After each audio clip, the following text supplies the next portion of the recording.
What's up, guys? Damn, it's been forever since the last time I did a vlog. We just got back from Chicago 2 days ago, and right now I'm back in Texas, so where it all started. So just sharing basically how was my summer? What was it like living in the U.S. for the first year? So what I'm gonna do is I'm gonna break it down, just kind of tell you along what happened, what I did, what it was like. And so I get asked this a lot, like, what's it like living down in the United States? How's the market different? How's life? What's different than Canada? Do I like one better than the other? And in fact, I think the United States is super interesting, and it's definitely a place that I actually want to live. I feel like it has so much to offer, and every single state is just so different. So, whoever you are, what kind of niche and whatever you're into, there's a state for you. You just got to basically find it, explore, get comfortable with them. So when I first moved down to the United States, it was crazy. I got down here, and the first month I had to get a social security number. I had to get all my licensing done. I had to get a state ID. Then I had to get all my licenses to be able to go and work. Can't knock on doors here unless you have like crazy amount of background checks, which actually they just changed this year, so that makes it a lot easier. And so I bought a car, and then so moving to a complete different country, not having friends, not having a whole lot of people around you, it definitely gets to your head a little bit. And so one of the reasons why I wanted to take advantage of this opportunity to move down here was because I always love to challenge myself, and when I kind of feel that there's something that I shouldn't do, or something that's incredibly difficult, or I don't know, if it makes someone ask the question why, and if it doesn't really make sense to other people, I tend to know I'm doing the right thing. So and that was sort of the thing with the United States moving down here, because I had everything good up in Canada, and then I just upped and made the move. So it was an amazing experience. My regional manager, who I live in the same house as him, Ken Yim, he's a chiropractor, awesome guy, super smart, knows business, and he created the relationships with universities, and that even gave us opportunity to go sit in on universities, get to know students. There were so many things that we got involved with them, helping them apply for new jobs, even if it had nothing to do with Vivint. So we even got involved with business and sales classes. So I got to stand in front of a classroom of about, I think it was probably like 25 people, 30 people. And then my heart was jumping through my chest. It was something I've never done before. I never even went to university. So I was like, oh man, don't say anything stupid. Like, these kids are smarter than you. No, but the getting up in front of these guys, talking about authenticity, teaching that, getting to grade guys in their sales skills, it was an amazing experience, something that was super unique. And so in about April, we moved to Kentucky, and I lived in Louisville, or they call it, so when you're in Kentucky, Kentuckians don't call Louisville. You have to take the accent, so they say it Louisville. So you kind of have to put marbles in your mouth and then say Louisville, and that's the only way they'll accept you in their community. So it was amazing. We went to Lexington for August, and then we actually merged up with another team, John and Ziad, JC, bunch of awesome guys, and then we moved up to Chicago in the last month. And so Chicago was something super different. It was a total huge shift from Southern hospitality, where if you knock on someone's door, the first thing that they're gonna ask you is, "How's your day going? How's your day there, partner?" You can literally knock on somebody's door and say, "Howdy, ma'am, how are you doing today?" And they'll chat with you and you can get to know them and then tell them a little bit about what you're doing. Going to Chicago, total different thing. Knock on someone's door, they look at you and like, what you want? What you doing?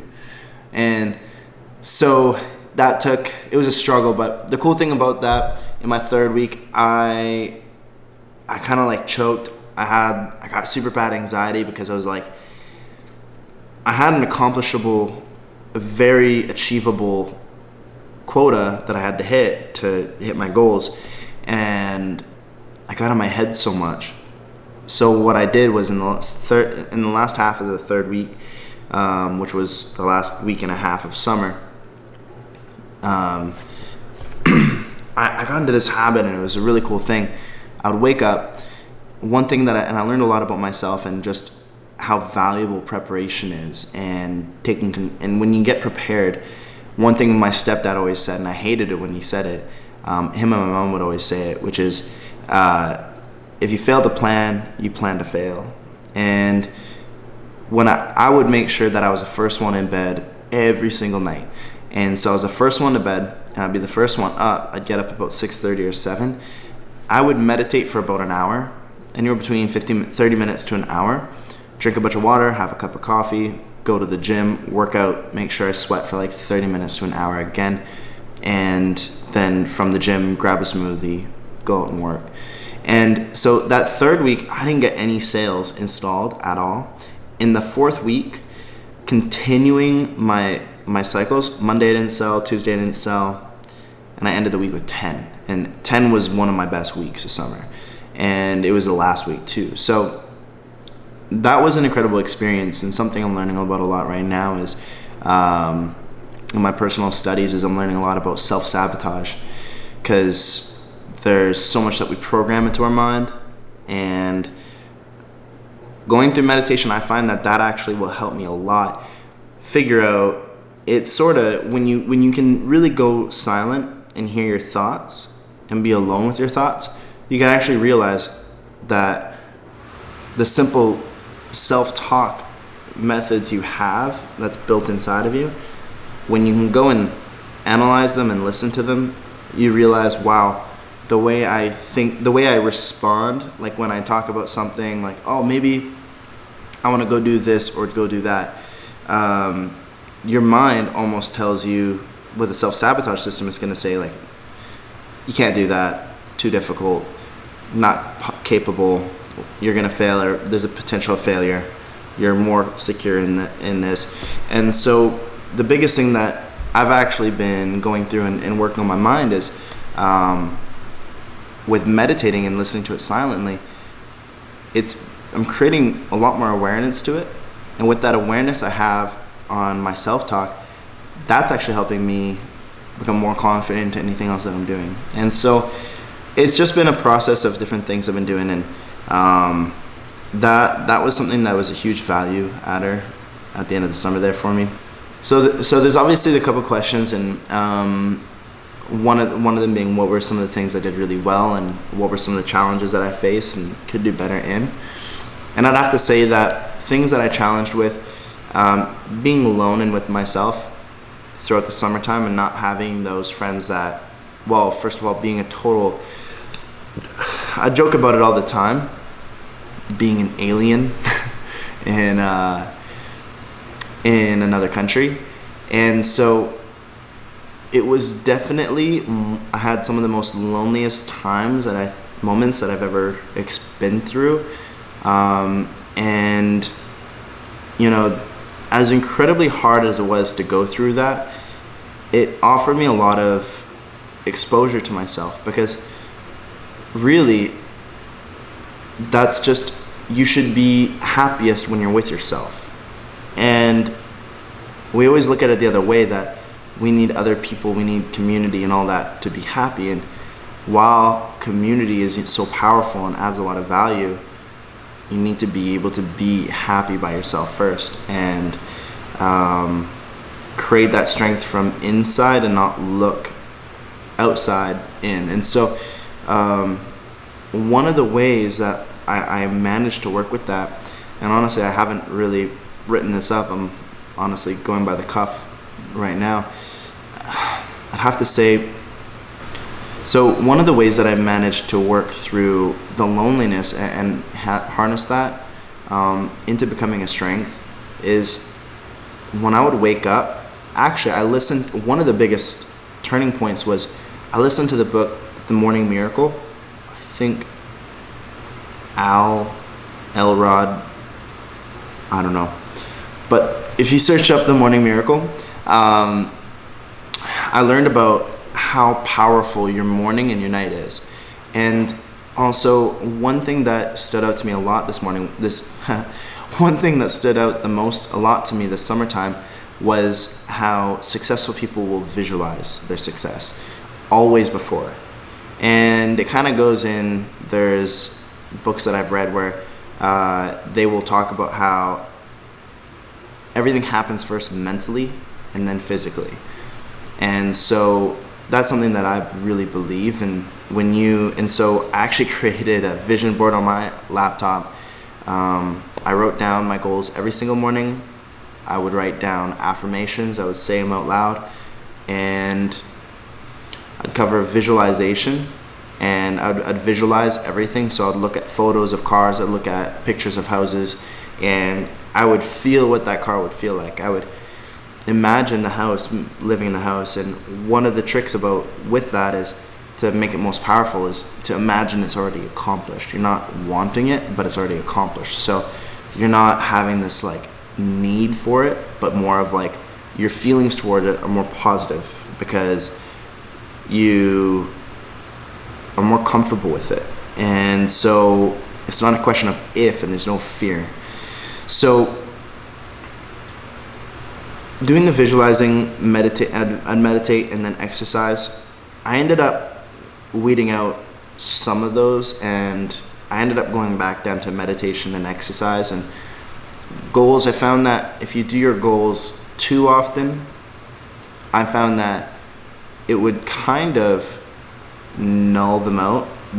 Like if this, one thing that I really liked is I was listening to a podcast with Sam Taggart, the D2D, and what they were talking about, goals are too lenient and too loose nowadays. So just the word goal, it's better if you, instead of think of it as a goal, think of it like a promise that I'm going to do something. I mean, that's a whole nother thing. I'm going to do this because I've promised to. So as far as things that I struggled with, I would probably say one of the biggest things is being in a new country, being completely by yourself and not by yourself, but away from all the people that know you, understand you, that have the same backgrounds as you. So that ended up going from something that I struggled and then becoming something that I'm now stronger because of. And it wasn't easy. So, but that's why I did it, was because same reason when I went and climbed the mountain in Morocco back in December time, I knew I was gonna probably hate my life going through it. But when I got to the other end, when I got to the top of the mountain, and when I was done my trek,